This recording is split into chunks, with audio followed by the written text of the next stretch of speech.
বিসমিল্লাহির রহমানির রহিম আলহামদুলিল্লাহি রাব্বিল আলামিন ওয়াসসালাতু ওয়াসসালামু আলা নবিয়িল কারীম আম্মা বা'দ।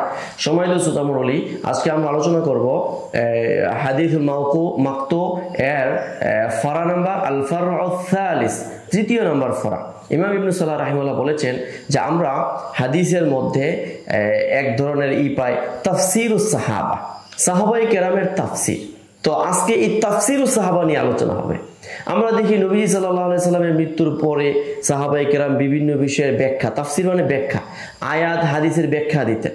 তো এখন কথা হলো, যদি কোন সাহাবী তাফসীর করেন, ব্যাখ্যা করেন, আমরাও ব্যাখ্যা করি, সাহাবীদের ব্যাখ্যাগুলো নকল করে আবার আমাদের নিজেদেরও উসুল ভিত্তিক, কাওয়ায়েদ ভিত্তিক আমরা তাফসীর করে থাকি বা উলামায়ে কেরাম করে থাকেন।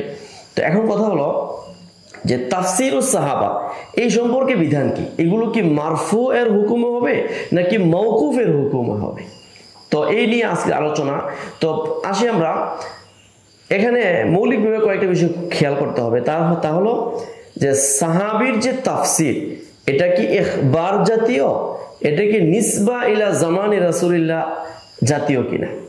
অর্থাৎ আমরা দেখব সাহাবী কোনো বিষয়ে সংবাদ দিতে গিয়ে তাফসীর করছে, মানে তো কোনো খবরের মাধ্যমে তাফসীর করতেছে কিনা, অথবা নবীজির সময়কালীন সময়ের দিকে নিসবত করে কোনো তাফসীর করা হচ্ছে কিনা।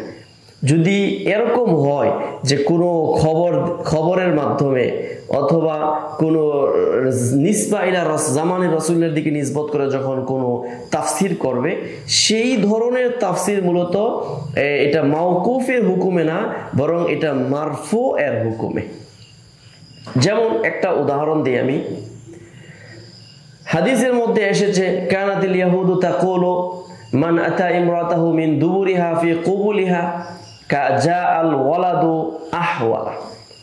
এই হাদিসটা এটা ইহুদিরা বলতো, কানাতিল ইয়াহুদু তাকুলু মান আতা ইমরাতাহু মিন দুবুরিহা ফি কুবুলিহা জাআল ওয়ালাদু আহওয়ালা।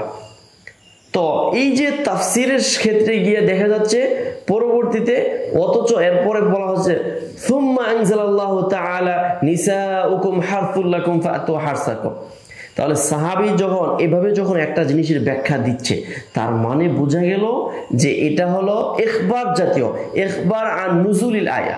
তো আয়াত নাজিল হওয়া বিষয়ে যখন সংবাদ দিচ্ছেন, তাহলে বোঝা গেল তাফসীরের নুজুল, তাফসীর বি নুজুলিল আয়া, আয়াত নাজিল হওয়ার প্রেক্ষাপটের মাধ্যমে এখানে তাফসীর করা হচ্ছে।